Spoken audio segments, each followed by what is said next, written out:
Assalamualaikum warahmatullahi wabarakatuh.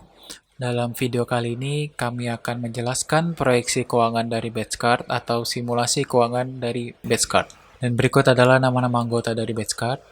Dan saya Jordan Ahmad Yasir yang akan menjelaskan pertama terkait balance sheet terkait dengan aset. Jadi dalam aset Batchcard House terdapat 5 komponen, yaitu cash dengan jumlah 10 juta, account receivable dengan 13 juta, design equipment 20 juta, fotografi equipment 17 juta, dan plan 65 juta. Jadi di dalam desain equipment itu adalah peralatan-peralatan yang digunakan untuk kebutuhan jasa desain, seperti PC. Sedangkan untuk fotografi equipment, peralatan-peralatan yang dibutuhkan dalam jasa fotografi, seperti kamera, lensa, dan lighting. Jadi dengan seluruh total komponen tersebut dengan jumlah 125 juta. Dan baik, selanjutnya akan dijelaskan oleh Ahmad Mujadid. Terima kasih Jordan atas penjelasan sebelumnya. Di sini saya Ahmad Mujadid Ahwali akan menjelaskan terkait dengan utang dan ekuitas pada proyeksi keuangan Mitska House. Untuk yang pertama, utang. Di sini kami menggunakan 3 akun. Untuk yang pertama yaitu akun payable sebesar 2 juta rupiah, kemudian ada accrued wage sebesar 16 juta rupiah, kemudian ada invoice sebesar 7 juta rupiah. Invoice di sini yang kami maksudkan adalah ketika konsumen melakukan pemesanan jasa tapi belum melakukan pembayaran. Jadi keuangan atau pemasukan yang harusnya kami dapatkan itu belum tercatat di bagian cash flow nantinya. Di bagian kedua ada ekuitas.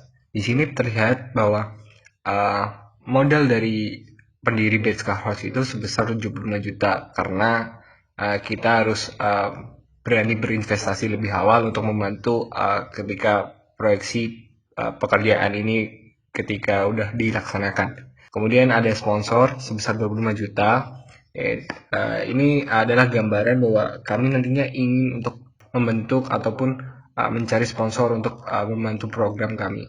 Jadi bisa dilihat total liabilities dan ekuitas yang kami berikan pada presentasi hari ini sebesar 125 juta.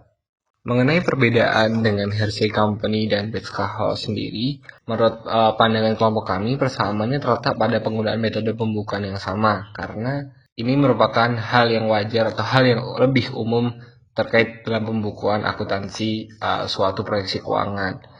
Untuk perbedaannya sendiri, bisa dilihat dari 2 komponen, yaitu yang pertama dari komponen balance sheet sendiri karena perbedaan jenis usaha. Untuk Hershey Company itu lebih pada produksi, sedangkan Beska House lebih pada penyedia jasa. Untuk yang kedua, di bagian balance sheet kami menyesuaikan dengan prospek kerja yang bergantung pada usaha daring, sehingga akun di bagian fixed asset cenderung sedikit. Bisa dilihat bahwa proyeksi dari Beska House ini menggunakan komponen media sosial seperti website, sosial media Instagram, dan lain sebagainya. Terima kasih. Perkenalkan, nama saya Abdurrahman Hafizuddin. Saya akan melanjutkan presentasi dari teman saya. Pada bagian ini, saya akan menjelaskan mengenai income statement yang telah dibuat oleh Basket House. Pertama-tama, saya akan menjelaskan mengenai persamaan dan perbedaan yang dimiliki oleh income statement yang telah dibuat oleh Basket House dengan Hershey Company. Persamaannya, pertama kami menggunakan metode pembukuan yang sama. Dan yang kedua, kami memiliki komponen tax expense pada expense yang telah kami keluarkan. Lalu perbedaannya yang pertama, pendapatan dari Basket House berasal dari 2 jasa yang berbeda. Karena Basket House merupakan perusahaan jasa, maka pendapatan yang kami dapatkan berasal dari jasa yang telah kami lakukan kepada pelanggan. Berbeda dengan hasil company yang merupakan perusahaan dagang, pendapatan yang mereka dapatkan berasal dari sales yang telah dilakukan selama dalam kurun waktu 1 tahun. Perbedaan yang kedua, Basket House tidak memiliki cost of sales. Kenapa? Karena Basket House merupakan perusahaan jasa. Berbeda dengan hasil company yang merupakan perusahaan dagang, mereka memiliki cost of sales pada komponen expense mereka. Yang ketiga, Basecamp menggunakan metode fee per project untuk membayarkan freelancer yang telah mereka gunakan. Yang keempat, terdapat depresiasi pada equipment yang dimiliki oleh Basecamp House. Selanjutnya, saya akan menjelaskan mengenai bagian pendapatan pada income statement yang telah dibuat oleh Basecamp House. Pendapatan dari Basecamp House berasal dari 2 jenis pendapatan, yaitu pertama pendapatan service, yang kedua yaitu pendapatan lain-lain. Pendapatan service ini didapat dari jasa yang telah kami lakukan kepada pelanggan. Terdapat dua jenis jasa yang berbeda. Yang pertama itu jasa desain grafis dan yang kedua itu jasa fotografi. Perhitungan pendapatan ini kami dasarkan pada per proyek yang kami dapatkan selama dalam kurun waktu 1 tahun. Untuk pendapatan desain service, kami memberikan harga 3,6 juta untuk 1 kali proyek. Sedangkan untuk jasa fotografi, kami memberikan harga 800.000 untuk 1 kali proyek. Pada tahun ini, kami memproyeksikan akan mendapatkan 26 kali proyek desain grafis dan 40 kali proyek jasa fotografi. Selanjutnya, pendapatan lain-lain. Pendapatan lain-lain ini merupakan pendapatan yang didapatkan dari sumber selain jasa yang kami berikan kepada pelanggan. Contohnya itu ads revenue atau pendapatan iklan. Kami bisa memasang iklan pada website kami sehingga kami mendapatkan pendapatan tambahan, sehingga kami dapat memaksimalkan profit yang ada. Selanjutnya, presentasi akan dilanjutkan oleh teman saya. Baik, nama saya Putri Sanggalangit. Saya akan melanjutkan presentasi dari Hafiz. Tadi Hafiz sudah menjelaskan komponen dari revenue yang dimiliki oleh Betscard House. Sekarang saya akan menjelaskan tentang komponen dari expense-nya. Expense Betscard House terdiri atas salaries atau gaji untuk Betscard Team dengan asumsi 800.000 per bulan dan jumlah tim kami ada 6 orang. Dikalikan dengan 12 bulan menjadi sebesar 57,6 juta rupiah setahun. Yang kedua ada fee untuk freelancer. Di sini kami menetapkan bahwa setiap proyek yang dikerjakan oleh freelancer itu 50% pendapatannya akan diberikan untuk freelancer. Di sini kami mengambil 50% dari revenue jasa desain dan jasa foto sehingga fee untuk freelancer selama setahun sebesar 62,8 juta rupiah. Selanjutnya ada advertising expense. Selama setahun itu kami mengasumsikan 400.000. Kami mengandalkan advertising berbayar pada sosial media dan web-web tertentu. Untuk mendukung kegiatan operasional Betscard, kami tentunya memiliki website berbayar dengan asumsi pembelian domain sebesar 100.000 per tahun. Untuk mendukung kegiatan desain, kami tentunya memerlukan software yang berbayar untuk mendesain. Kami juga memerlukan software berbayar untuk proses editing foto. Selama setahun ini asumsi kami perlu membayar sebesar 2 juta rupiah. Selanjutnya adalah utilities expense seperti air, listrik, telepon, dan lain-lain sebesar 680.000 per tahun. Kemudian ada depreciation expense. Ini merupakan depresiasi dari alat-alat pendukung untuk kegiatan bisnis kami seperti kamera, laptop, dan lain-lain. Asumsi kami depresiasinya sebesar 2% per tahun sehingga sejumlah 740.000 per tahun. Selanjutnya, kami belum melakukan pembayaran pajak karena usaha kami belum berbadan hukum, jadi kami kosongkan. Adapun total dari keseluruhan expense sebesar Rp124.320.000. Dengan total revenue sebesar Rp135.600.000, maka net income Betscard House pada tahun 2019 sebesar Rp11.280.000. Selanjutnya, presentasi akan dilanjutkan oleh teman saya, Amel. Saya Amalia Lutfia Pradivera dan saya akan melanjutkan laporan keuangan bagian cash flow. Pada bagian ini kami memperbandingkan cash flow Hershey Company dan Betscard House. Yang pertama saya akan menjelaskan bagian cash flow dari Betscard House, di mana dibagi menjadi 3 bagian, yaitu cash flow from operating activities, cash flow from financing activities, dan cash flow from investing activities. Yang pertama, pada cash flow from operating activities, kami melihat biaya-biaya operasionalnya di mana kami menambahkan revenue, kemudian dikurangi dengan expense dan account receivable. Lalu menjadi net cash flow from operating activities sebesar 133.880. Kemudian kami menghitung cash flow from financing activities di mana kami melakukan borrowing sebesar 25.000. Lalu kami menghitung cash flow from investing activities di mana kami investasi pada fixed asset sebesar 65.000. Kemudian semua net cash flow dari aktivitas-aktivitas tersebut dijumlahkan dan menjadi net increase in cash sebesar 43.880.000, di mana artinya terjadi increase in cash.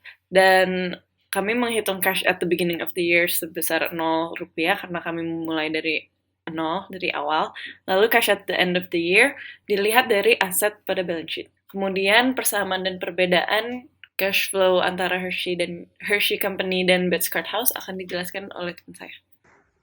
Oke, di sini saya akan melanjutkan presentasi teman saya, Amel, mengenai cash flow. Kalau di sini saya akan lebih membicarakan apa sih persamaan dan perbedaan dari cash flow Hershey Company dan Betscart House. Persamaannya dulu nih yang kita bahas. Persamaannya yaitu sama-sama memperhitungkan operating, financing, dan investing activities. Seperti yang bisa langsung dilihat di tabelnya, itu kita memiliki kesamaan di sisi tersebut. Namun, lebih banyak perbedaannya. Perbedaan yang pertama nih, Betscart House memulai dari modal awal. Jadi kalau misalnya Hershey Company dia tuh ngebahas mulai dari keuangan tahun-tahun sebelumnya, kalau Betscart House itu dia lebih memulai di modal awalnya. Nah, perbedaan yang kedua adalah metode pembukuannya itu berbeda antara Hershey Company dan Betscart House. Kenapa sih berbeda? Karena Hershey Company ini merupakan perusahaan barang, sedangkan Betscart House merupakan perusahaan jasa. Jadi, metode yang digunakan akan berbeda antara perusahaan jasa dan perusahaan barang. Lalu, perbedaan yang ketiga adalah investing dari Betscart House itu sendiri itu hanya ada pada fixed asset. Beda sama Hershey Company. Kalau Hershey Company dia investingnya udah banyak. Dia udah ada investing di equipment, ada plant juga, ada properti juga. Jadi perbedaan besarnya terutama di investing. Nah, setelah kita ngomongin cash flow, kita akan membicarakan mengenai cost of goods sold. Namun, Betscart House tidak memiliki cost of goods sold atau nggak ada COGS-nya. Kenapa nggak ada? Karena Betscart House itu sendiri merupakan perusahaan yang menawarkan jasa. Jadi nggak ada produk atau barang yang kita tawarkan atau kita keluarkan ke masyarakat gitu. Jadi kita lebih menawarkan ke jasanya. Jadi kita tidak menghitung COGS. Nah, sekarang kita akan bahas nih rasio keuangan dari Betscart House. Kita akan menghitung dua rasio, yaitu gross profit margin dan juga net profit margin. Gross profit margin itu kan keuntungan kotor ya. Kita mau tahu nih berapa sih marginnya gitu loh dari keuntungan kotor kita. Nah, gross profit itu sendiri diambil dari revenue dikurangin sama COGS. Karena kita COGS-nya nggak ada, jadi COGS-nya kita asumsikan sebagai 0.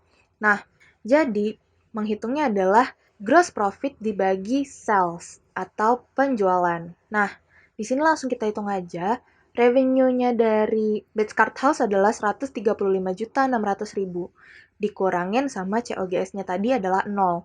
Kemudian dibagi penjualan. Betscart House adalah 125.600.000.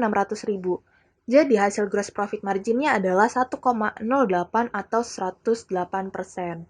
Yang berikutnya kita akan menghitung net profit margin atau keuntungan bersih. Nah, menghitungnya juga hampir sama, cuman bedanya gross profit tadi diganti jadi net profit. Jadi net profit dibagi sama sales atau penjualan. Nah, net profit dari Betscart House itu sendiri adalah sebesar 11.280.000.